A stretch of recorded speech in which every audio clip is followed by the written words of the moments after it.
Bonjour, je m'appelle Marc Chalvin, je suis dessinateur et auteur de bande dessinée et à la fois de dessins d'humour pour l'entreprise.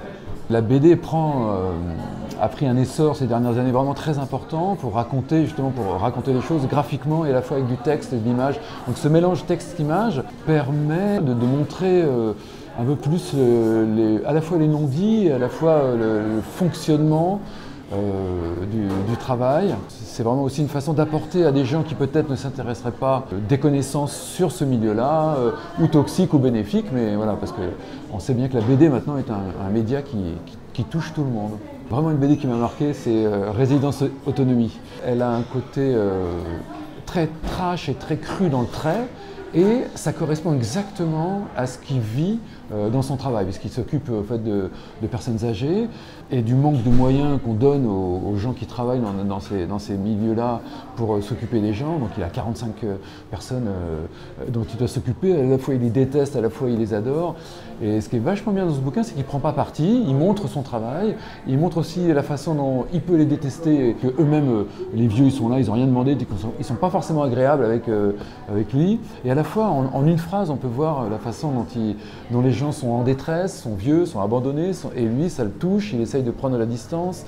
Il devient presque maltraitant malgré lui, alors que c'est le travail qui le maltraite, quoi. Je suis Rodolphe Ederlé, je suis le fondateur et le rédacteur en chef de Miroir Social, donc un média en ligne, une agence de veille sociale, une agence et un média participatif sur le champ du social et du monde du travail.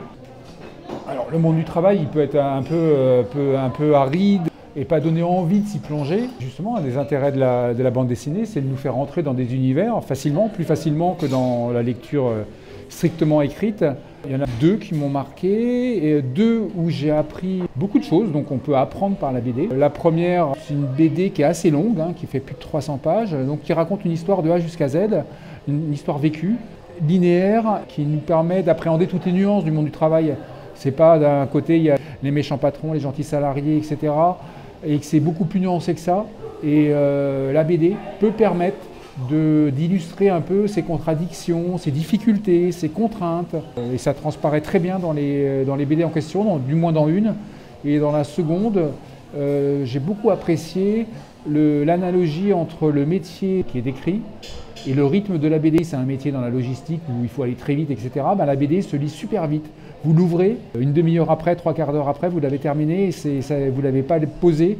Ça s'est enchaîné de façon très très fluide, et ça vous a plongé dans un entrepôt de logistique et tous ces méandres.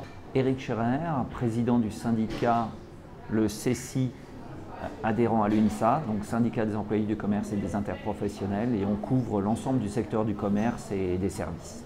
Pour moi, la BD peut rendre éventuellement plus accessible l'ensemble des aspects du monde du travail.